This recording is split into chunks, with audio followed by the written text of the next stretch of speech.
Hello students, क्या हाल चाल। I hope कि आप बहुत अच्छे होंगे, शानदार होंगे, जबरदस्त होंगे। और आज हम पढ़ लेते हैं बीएससी 6 सेमेस्टर फिजिक्स का एक most important topic, liquid drop model क्या होता है, इसके एडवांटेज, इसकी लिमिटेशन, आज सब कुछ इस लेक्चर में कवर करने वाले हैं। एक मोस्ट इंपॉर्टेंट टॉपिक है तो छोड़ना बिल्कुल नहीं है। यूनिट 6 है nuclear models and nuclear reactions, और पेपर का नाम तो आपको याद है, solid state and nuclear physics. चलिए फिर मैं स्टार्ट करवा देता हूँ। लिक्विड ड्रॉप मॉडल क्या होता है? अरे भाई ये होता क्या है, कुछ जाना पहचाना सा लग रहा है। लिक्विड, ये तो सर पहले पढ़ रखा है, हाँ पढ़ रखा है, liquid drop model. Okay okay, अब ये ड्रॉप मॉडल जो आ गया ना, ये नहीं पढ़ रखा है। अच्छा है सर, पढ़ा दो फिर से, ये मत छोड़ो।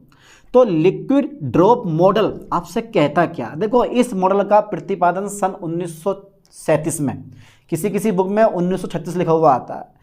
नील बोर का नाम सुना है आपने और कालकर का नाम सुना है, दोनों ने किया।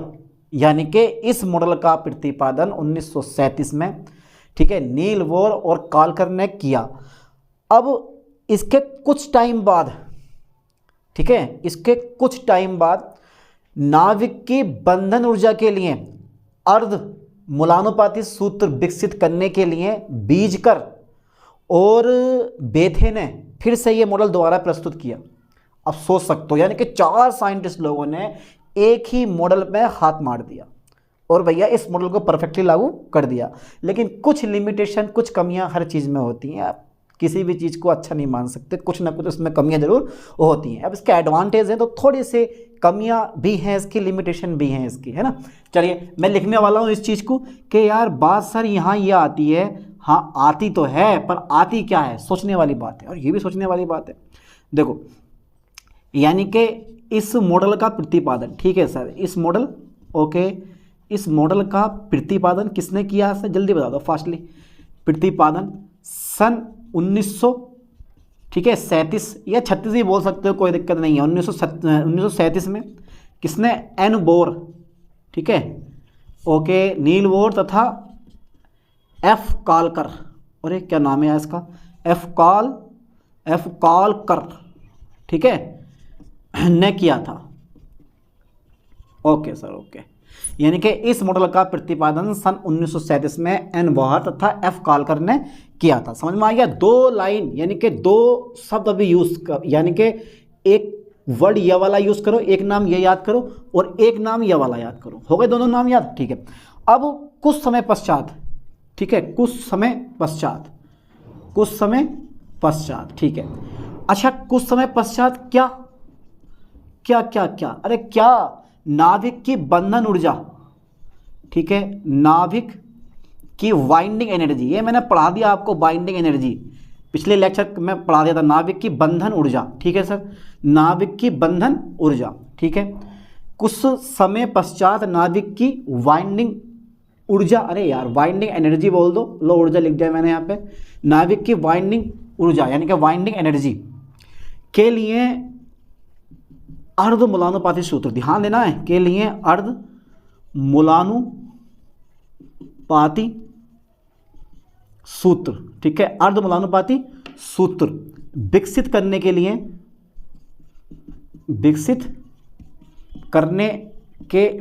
ठीक है, किसने? एक था हमारा C F von, okay okay, C F von Weizsäcker, WEIZS, Weizsäcker, ठीक है, वीजकर, ओके ओके, यहाँ पे सी बनेगा फिर आगा वीजकर, तथा HA वेथे ने इस मॉडल को प्रस्तुत किया, ठीक है, इंग्लिश में लिख दो, इस मॉडल को प्रस्तुत किया। ये खाली बेसिक नॉलेज थी इसकी, प्रस्तुत किया। अब 2 नाम आपको यार याद करने पड़ेंगे फिर से अगेन, एक बीजकर और एक HA बेथे ने इस मॉडल को प्रस्तुत किया। अच्छा, ये मॉडल आपसे कहता क्या?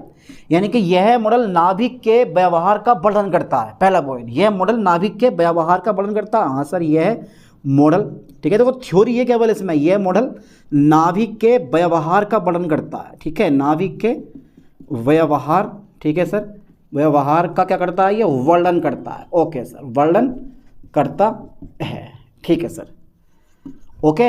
अब इस मॉडल में हुआ क्या कि इस मॉडल में नाविक को नाभिक की तुलना द्रव की बूंद से की जाती है। और नाभिक तुम्हें पता है, नाभिक क्या होता है? परमाणु का केंद्र होता है जिसमें प्रोटॉन न्यूट्रॉन होते हैं, ये पता होना चाहिए। यानी कि नाभिक एक बहुत छोटा क्वांटम कण होता है।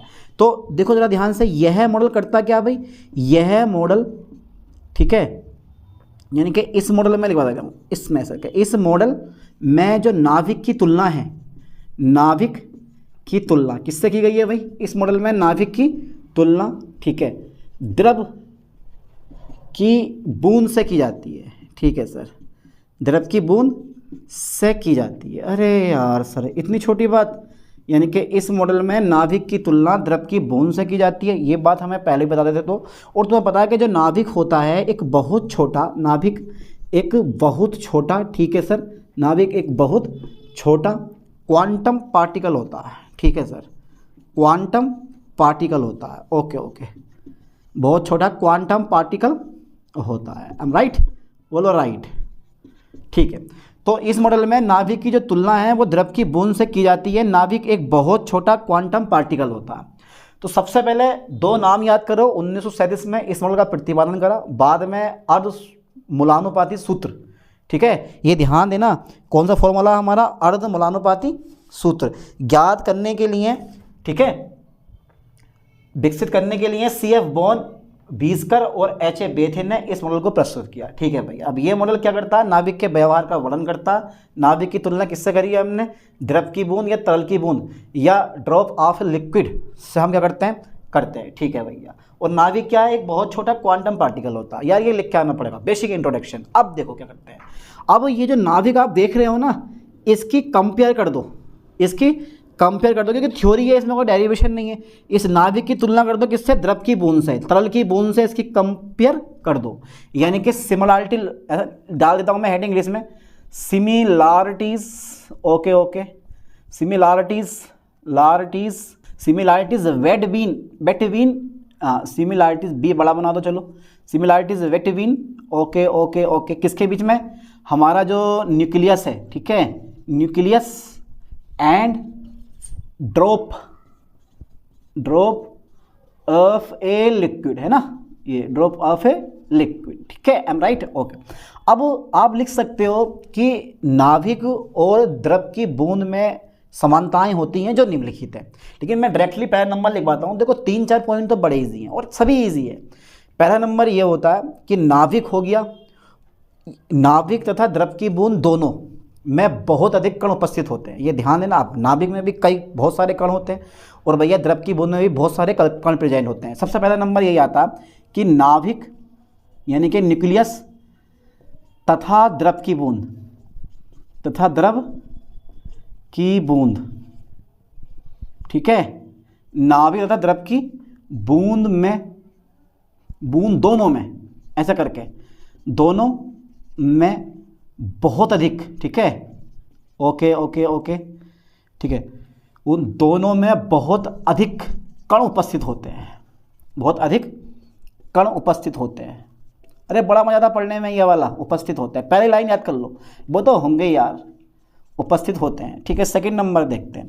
तो नाभिक तथा द्रव की बूंद दोनों में बहुत अधिक कण उपस्थित होते हैं। दूसरा नंबर, नाभिक तथा द्रव की बूंद दोनों होमोजीनियस एंड इनकम्प्रेसिबल होते हैं। अब तुम सोच रहे हो होमोजीनियस मतलब सजातीय और असंपीड़ित होते हैं, इनकम्प्रेसिबल होते हैं। ठीक है, चलिए मैं इस लाइन को भी लिख दे जाऊं कि नाभिक तथा द्रव की बूंद, नाभिक तथा द्रव की बूंद जो होती है, ओके ओके ओके, नाभिक तथा द्रव की बूंद दोनों क्या होते हैं? ये होमोजीनियस। ठीक है सर, होमोजीनियस, ठीक है, होमोजीनियस एंड इनकम्प्रेसिबल होते हैं ये। ठीक है, इनकम्प्रेसिबल मतलब असंपीड़ित होते हैं। अरे यार नाभिक इतना, क्योंकि नाभिक क्या होता है? रिजिड होता है, तो संपीड़ित कैसे हो जाएगा? कैसे दब जाएगा? दबता ही नहीं है वो, समझ गए? तो नाभिक तथा द्रव की बूंद दोनों क्या होते हैं? सजातीय, हर जगह समान, और इनकम्प्रेसिबल यानी कि ना दबने वाले होते हैं। दोनों की तुलना की जा रही है यहाँ पे, बस और कुछ नहीं है। अच्छा थर्ड नंबर है, अच्छा, नाभिक को आप चेक करो, मेरे पास नाभिक ये है, इस नाभिक के अंदर मेरे पास ये क्या है, निक्लोन है, क्योंकि नाभिक के मौलिक कणों को निक्लोन कहते हैं, प्रोटॉन और न्यूट्रॉन को हम क्या बोलते हैं, निक्लोन कहते हैं। अब इसके अंदर की जो डेंसिटी होगी ना वो पूरे आयतन में समान होगी, यानी कि नाभिक की जो डेंसिटी होती है वो सभी जगह कैसी होगी, समान होगी, और बाहर क्या होगी हमारे पास यहाँ पर जीरो होगी, यानी कि बाउंड्री सरफेस पे क्या होती है, जीरो होती है। कहने का मतलब ये है कि मास डेंसिटी, ठीक है, मास डेंसिटी जो होती है वो पूरे आयतन में क्या होती है, स्थिर होती है, सदैव स्थिर रहती है, पूरे आयतन में सदैव स्थिर रहती है। Mass density is constant whole volume in whole volume, है ना, यानी कि मास डेंसिटी संपूर्ण आयतन में क्या होती है, स्थिर रहती है, बट बाउंड्री सरफेस पे क्या हो जाती है तुम्हारे पास, न्यूनतम हो जाती है, यानी कि शून्य हो जाती है। चलिए मैं इस चीज़ को भी लिख रहा हूँ, एक डायग्राम बनाऊंगा छोटा सा, कि जो मेरे पास मास डेंसिटी है, ओके सर, मास डेंसिटी, ठीक है, संपूर्ण यानी कि पूरे आयतन में स्थिर रहती है ना बेटा, पूरे आयतन में, समझ में आया ना, नाभिक के अंदर पूरे आयतन में कैसी रहती है, स्थिर रहती है। हाँ सर, पूरे आयतन में स्थिर रहती है, तथा बाउंड्री सरफेस BOUNDARY,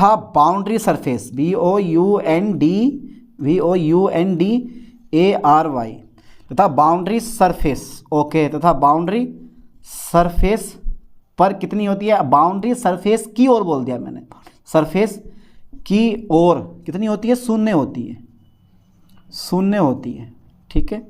ये बात बिल्कुल राइट क्यों है, क्योंकि मैंने बोला कि जितने भी हमारे न्यूक्लियन होते हैं नाभिक के अंदर वो सब क्या होते हैं, अंदर होते हैं, बाहर तो कोई न्यूक्लियन होता ही नहीं है, इसलिए मास डेंसिटी यहाँ पर यानी कि सरफेस पे कितनी होती है, जीरो होती है, बाउंड्री सरफेस पे जीरो होती है, ठीक है। चलिए मैं हटा देता हूँ इसको, एक छोटा सा डायग्राम दिखाना पड़ेगा आपको बना के, ठीक है, यानी कि ये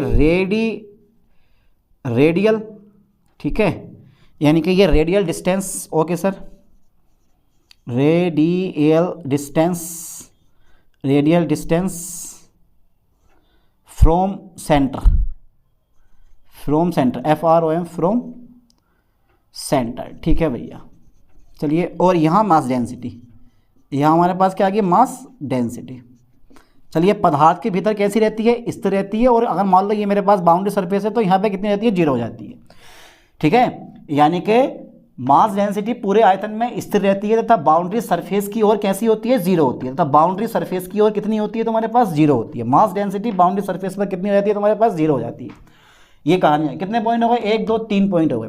अब जो चौथा पॉइंट आवा बहुत स्पेशल है, पहले यहाँ तक का फास्टली स्क्रीनशॉट ले लिया होगा, ठीक है, ज़्यादा बड़ा ना, बस थ्योरी है, केवल समझ जाओगे बड़ी आसानी से, पॉइंट बाय पॉइंट लिखते रहो, नोट्स बनाते रहो, यही नोट्स हैं, आप पे कहीं बाहर से आपको कोई नोट्स की ज़रूरत नहीं है, ठीक है, ओके। अच्छा, अट्रैक्शन फोर्स की परिभाषा किसको याद है भाई, जल्दी बताओ, किसी को अट्रैक्शन फोर्स की परिभाषा याद है भाई? अरे आजा, तुम्हारे अट्रैक्शन फोर्स की परिभाषा याद ना, तुमने क्या याद करा, प्रोटॉन के बीच में कौन सा फोर्स लगेगा, और न्यूट्रॉन के बीच में कौन सा फोर्स लगेगा, एंड प्रोटॉन एंड न्यूट्रॉन के बीच में कौन सा फोर्स लगेगा, जल्दी फास्टली बताओ। प्रोटॉन के बीच कौन सा फोर्स काम करेगा, रिपल्सन फोर्स काम करेगा। न्यूट्रॉन के बीच वहाँ पर वीक बंडल वाला फोर्स काम करता है। चलिए, इन चीज़ों के बारे में बाद में बात कर लेंगे, लेकिन अभी जो चौथा पॉइंट है बहुत ही इंपॉर्टेंट है। इस चौथे पॉइंट पे भाई हमें विशेष तौर पे ध्यान देना है। एक छोटा सा डायग्राम बना लो, पहले एक गोला बना लो इस टाइप का, ठीक है, ये मैंने एक गोला बना लिया। अब इसके भीतर जो ये वाला पार्टिकल है ना, ये वाला कण जो होगा, ठीक है, वो इस वाले कण यानी कि इसको बोलते हैं निक्लोन, ठीक है, क्योंकि नाभिक के मौलिक कणों को हम क्या बोलते हैं भाई, निक्लोन कहते हैं। अच्छा सर, नाभिक के मौलिक कणों को हम क्या बोलते हैं, निक्लोन कहते हैं। अब ये जो निक्लोन होगा ना, वो ये सब के सब क्या है, इसको बोलते हैं निकटवर्ती पड़ोसी निक्लोन, यानी कि नाभिक में एक निक्लोन निकटवर्ती पड़ोसी निक्लोन के साथ इंटरेक्ट करता है। अगर कोई निक्लोन यहाँ पर है, यहाँ पर है, यहाँ पर है, क्योंकि प्रोटॉन या न्यूट्रॉन दोनों में से कोई भी एक निक्लोन हो सकता है, तो इनके साथ इस वाले यानी कि इस वाले निक्लोन का इन वाले निक्लोन के साथ कोई अट्रैक्शन नहीं होगा, कोई रिपल्सन नहीं होगा, कोई फोर्स काम नहीं करेगा। इसका जो होगा वो इसके साथ में होगा। मान लो मैंने ये लगा दिया, तो यहाँ पर अट्रैक्शन जो भी है इनके बीच में लगना शुरू हो जाएगा। ऐसे ही ये ऐसे ये वाला, ठीक है, ऐसे ये वाला, ये ओके सर, ओके, ऐसे ये वाला, ठीक है, ये ध्यान देना मैं इस चीज़ पे। तो आपको जो ये वाला दिखाई दे रहा है ना, ये वाला, ये ठीक है, यानी कि नाभिक में एक निक्लोन निकटवर्ती पड़ोसी निक्लोन के साथ इंटरेक्ट होता है जो बूंद के समान होता है। ठीक है, बूंद में जितने भी अणु होते हैं वो एक दूसरे के संपर्क में रहते हैं। ठीक है, इस लाइन को मैं लिख दे रहा हूँ, यानी कि नाभिक में, बहुत जरूरी है यार ये पॉइंट, नाभिक में, ठीक है, एक न्यूक्लियन, चाहे वो कोई सा भी हो सकता है, एक न्यूक्लियन, न्यूक्लियन, नाभिक में एक न्यूक्लियन, ठीक है, निकटवर्ती, नियरेस्ट नेबर बोलते हैं इसको, निकटवर्ती, ठीक है, पड़ोसी, नेबर्स है भाई, निकटवर्ती, नाभिक में एक न्यूक्लियन निकटवर्ती पड़ोसी न्यूक्लियन के साथ क्या करता है, इंटरेक्ट करता है, के साथ इंटरेक्ट करता है, यानी कि अंतःक्रिया करता है, इंटरेक्ट करता है, जो बूंद के समान है। किसके समान है भाई, जो बूंद के कैसा है, समान है। अच्छा सर, जो बूंद के समान है, ठीक है, ठीक है, जो बूंद के समान है, ठीक है। बूंद में क्या होता है, बूंद में जो अणु होते हैं, मोलिक्यूल जो होते हैं, बूंद में अणु एक दूसरे के साथ संपर्क में होते हैं, यानी कि बूंद में निकटवर्ती पड़ोसी अणु, ध्यान देना, दूर वाले नहीं, निकटवर्ती पड़ोसी अणु, बूंद में निकटवर्ती पड़ोसी अणु, ठीक है, बूंद में निकटवर्ती पड़ोसी अणु एक दूसरे के संपर्क में होते हैं। एक दूसरे के कैसे होते हैं, ये संपर्क में होते हैं। ठीक है सर, संपर्क में होते हैं, सही है सर, पड़ोसी अणु एक दूसरे के संपर्क में होते हैं। ठीक है, ये अणु जो होते हैं वो ऊर्जा का आदान प्रदान करते हैं, ये अणु ऊर्जा का क्या करते हैं भैया, आदान प्रदान करते हैं, आदान प्रदान करते हैं। ठीक है, ओके सर, ओके। तो यहाँ प्रोटॉन प्रोटॉन के बीच में न्यूक्लियर फोर्स लगेगा, एन और एन के बीच में लगेगा न्यूक्लियर फोर्स, अच्छा ठीक है, और प्रोटॉन एंड न्यूट्रॉन के बीच में इंटरेक्शन होगा, फोर्स लगेगा। चलिए हटा दे रहे हैं, कौन सा नंबर हो गया मेरे पास, चौथा। ठीक है, अच्छा पांचवा नंबर और है, बड़ा स्पेशल नंबर आता है पांचवा नंबर। ये पांचवा नंबर कहता है कि नाभिक और द्रव की बूंद दोनों, नाभिक और द्रव की बूंद दोनों पृष्ठ तनाव के प्रभाव को दर्शाते हैं, पृष्ठ तनाव के प्रभाव को दर्शाते हैं। अब इस प्रभाव के कारण, ठीक है, इस प्रभाव के कारण अन्य बलों की अनुपस्थिति में नाभिक बूंद के समान हो जाता है, जिसका आकार कैसा होता है, गोलाकार होता है। यानी कि नाभिक और द्रव की बूंद दोनों, ठीक है, पृष्ठ तनाव के प्रभाव को दर्शाते हैं, पहला पॉइंट, जिसके कारण अन्य बलों की उपस्थिति में नाभिक बूंद के समान हो जाता है और उसका आकार गोलाकार हो जाता है। ठीक है, यानी कि इस लाइन को ये मैं लिख दे रहा हूँ, चलिए लिख दे रहा हूँ मैं, यानी कि नाभिक तथा बूंद, ठीक है, लाइन पे ध्यान देना, नाभिक तथा बूंद दोनों, ओके सर, नाभिक तथा बूंद दोनों, आप बूंद की जगह ना यार द्रव की बूंद करो, द्रव की बूंद करो, यहाँ पे सही लगेगा, नाभिक तथा द्रव की बूंद, ठीक है, नाभिक तथा द्रव की बूंद दोनों, ओके, नाभिक तथा द्रव की बूंद दोनों, ठीक है, पृष्ठ तनाव के, पृष्ठ तनाव, ओके ओके, पृष्ठ तनाव के, ठीक है, पृष्ठ तनाव के,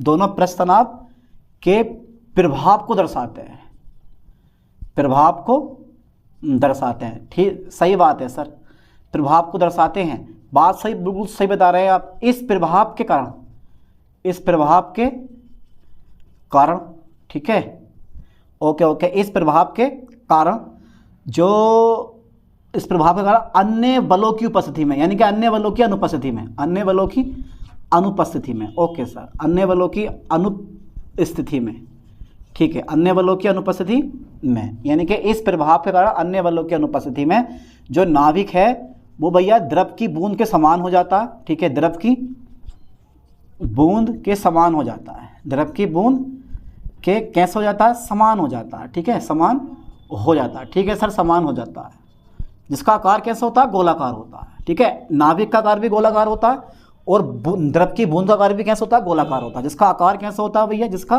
आकार गोलाकार होता है, ध्यान है ना, आकार गोलाकार होता है, गोलाकार होता है।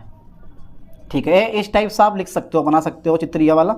ठीक है, इसके अंदर न्यूक्लियन बना सकते हो। ठीक है, क्योंकि ये डायग्राम भी बहुत काम का है। बस हो गया, ये अंदर न्यूक्लियन हो गए, अगर बूंद होगी तो बूंद के अंदर अणु हो गए, इतना हो जाएगा हमारा।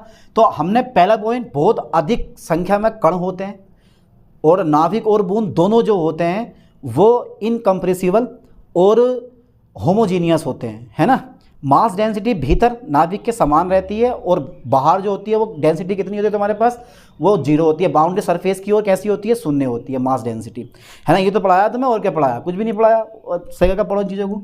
चलिए इसको मैं इरेज कर दूँ, ठीक है, ओके ओके ओके। अब इसके बाद में क्या पढ़ाने वाले हो सर, ठीक है, कितने नंबर हो गए, 5 हो गए, ठीक है। अच्छा छठा नंबर क्या आ जाएगा हमारा, बड़ा स्पेशल नंबर आएगा छठा। कौन सा नंबर आएगा सर छठा, बताओ जल्दी फास्टली। ओके ओके ओके, छठा नंबर हमारा आगा अब हमारा छठा नंबर आगा, 5 नंबर हो गए। छठा नंबर बहुत स्पेशल है। देखो नाभिक की जो बंधन ऊर्जा होती है ना, वो द्रव के बूंद की बाष्पीकरण की ऊष्मा के बराबर होती है। नाभिक की बंधन ऊर्जा द्रव के बूंद की बाष्पीकरण की ऊर्जा के बराबर होती है, यानी कि बाहरी ऊर्जा की उपस्थिति में, ठीक है, नाभिक से एक न्यूक्लियन का नुकसान, ठीक है, द्रव यानी कि द्रव के एक अणु के बाष्पीकरण के बराबर होता है। समझ गए, ये मेरे पास नाभिक है और ये मेरे पास बूंद है, ठीक है। इसके अंदर से हमें क्या निकालना है, एक न्यूक्लियन को बाहर निकालना है, ठीक है। चलिए, तो बाइंडिंग एनर्जी चाहिए, यानी कि न्यूक्लियनों को अलग अलग करने के लिए आवश्यक ऊर्जा क्या चाहिए होगी हमारे पास, न्यूक्लियन, यानी कि बाइंडिंग एनर्जी कहलाती है। बाइंडिंग एनर्जी किसे कहते हैं, यानी कि नाभिक के मौलिक कणों को अलग अलग करने के लिए जितनी ऊर्जा की आवश्यकता होती है वो क्या कहलाती है, बाइंडिंग एनर्जी कहलाती है। ऐसी इसमें भी सेम टू सेम होती है। इसको ऊर्जा दोगे तो यहाँ से जो अणु होंगे वो बाष्प में चेंज होना शुरू हो जाएंगे, यानी कि दोनों की कहानी सेम होती है। कहने का मतलब ये है कि जो नाभिक की बाइंडिंग एनर्जी होती है, ठीक है, लाइन पे ध्यान देना, ठीक है सर। जो नाभिक की बाइंडिंग एनर्जी है, नाभिक की कौन सी एनर्जी, नाभिक की जो बाइंडिंग एनर्जी है, ठीक है सर, नाभिक की बाइंडिंग एनर्जी द्रव की बूंद, ठीक है, द्रव की बूंद के बाष्पीकरण की ऊष्मा के बराबर होती है, ठीक है। समझ में आया ये वाला पॉइंट। अर्थात कहने का मतलब यहाँ पर यह है कि अर्थात बाह्य ऊर्जा की आवश्यकता में, बाह्य ऊर्जा की उपस्थिति में, बाह्य ऊर्जा की काय में भैया उपस्थिति में, ठीक है, बाह्य ऊर्जा की उपस्थिति में, ठीक है, यानी कि नाभिक की बाइंडिंग एनर्जी जो होती है द्रव की बूंद की बाष्पीकरण की उसमें क्या बराबर होती है। अर्थात बाह्य ऊर्जा की उपस्थिति में नाभिक से न्यूक्लियन का नुकसान, नाभिक से न्यूक्लियन की क्षति बोल दो आप, कोई दिक्कत ना, न्यूक्लियन का जो नुकसान होता है, नुकसान द्रव की बूंद के अणुओं के बाष्पीकरण के बराबर होता है, ठीक है।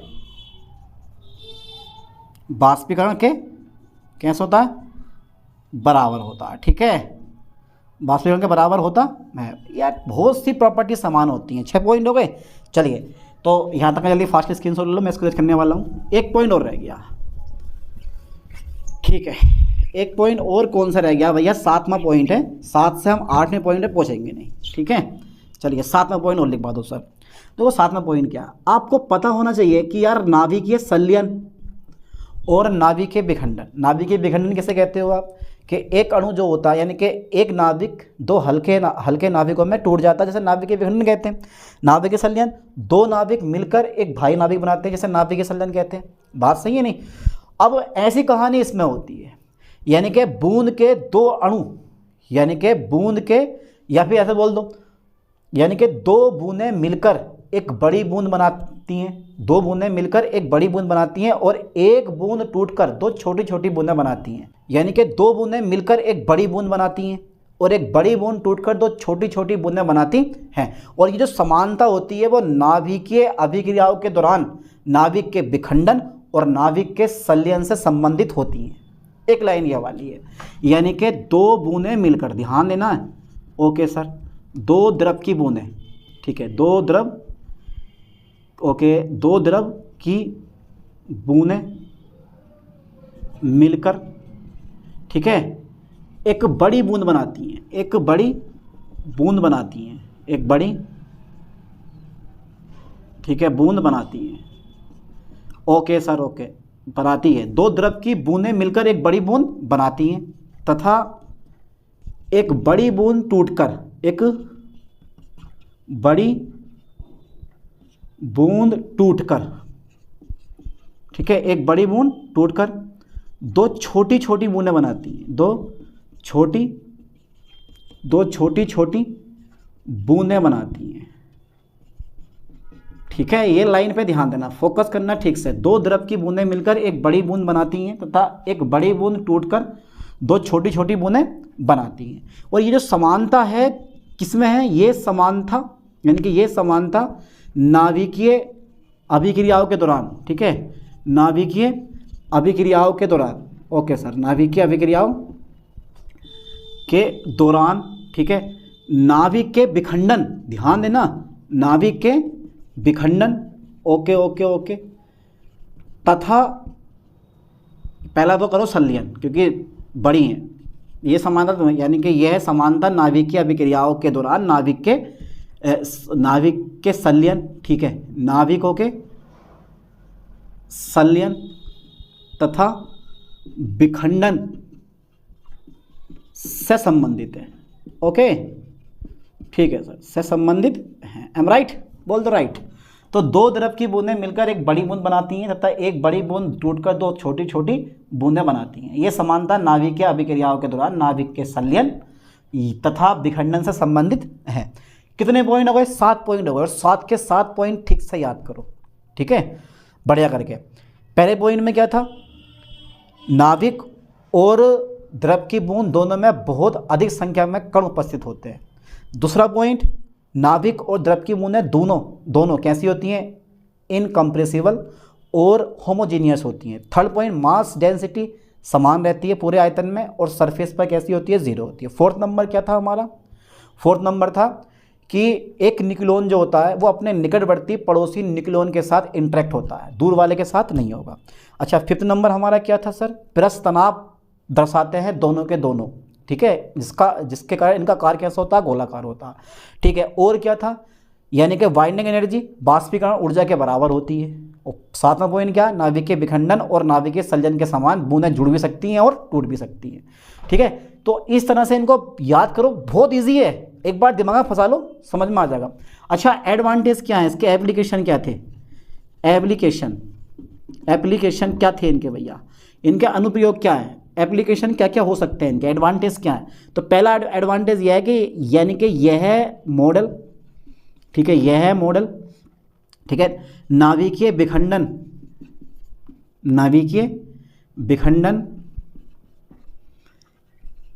की घटना को स्पष्ट कर सका, घटना को स्पष्ट कर सका या घटना की व्याख्या कर सका, घटना की व्याख्या कर सका। अच्छा, और क्या हो सकता है?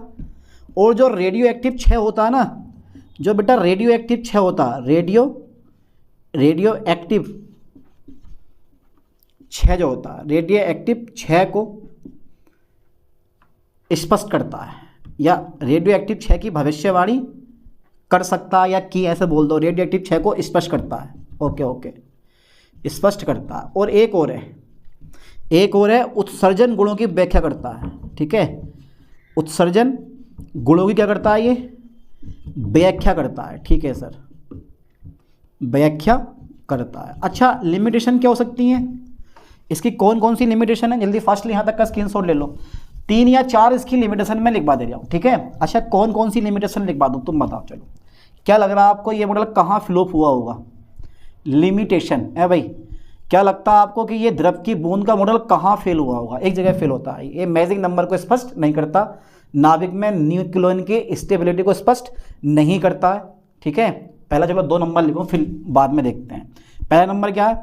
यानी कि यह मॉडल, ठीक है, मैजिक नंबर आगे पढ़ाऊंगा, बहुत इंपॉर्टेंट टॉपिक है। मैजिक नंबर को स्पष्ट नहीं कर सका, ओके, नहीं कर सका। अच्छा, सेकंड नंबर क्या है इसका लिमिटेशन में? तो ये जो मॉडल था हमारा, यह मॉडल मैजिक नंबर को तो स्पष्ट नहीं कर सका। एक और था, मैंने क्या बोला था अभी? न्यूक्लियन और नाभिक के मौलिक कण प्रोटॉन तथा न्यूट्रॉन की स्टेबिलिटी को स्पष्ट नहीं कर सका, स्टेबिलिटी को स्पष्ट नहीं कर सका, को स्पष्ट नहीं कर सका। अच्छा एक और है, कर सका। नाभिक क्या गति करता है? हाँ भाई, नाभिक भी क्या करते हैं? गति करते हैं। तो नाभिकों की स्वतंत्र गति को स्पष्ट नहीं कर सका, यानी कि यह है मॉडल। ठीक है, ठीक है, यह है मॉडल, यह मॉडल नाभिक की स्वतंत्र गति को, इस गति को समझाने में असफल रहा। समझाने में क्या रहा बेटा? ये असफल रहा, असफल रहा। चलिए, तो मैंने भैया एप्लीकेशन भी लिखवा दिए इसके और इसके लिमिटेशन भी हुए। ठीक है, तो ठीक से इस क्वेश्चन को कंप्लीट करो, इस टॉपिक को पूरा कर लो, क्योंकि ये टॉपिक पेपर में पूछा जाता है और इस यूनिट का बहुत ही मोस्ट इंपॉर्टेंट टॉपिक है। चलिए मिलते हैं नेक्स्ट वीडियो में नेक्स्ट लेक्चर के साथ। थैंक्स।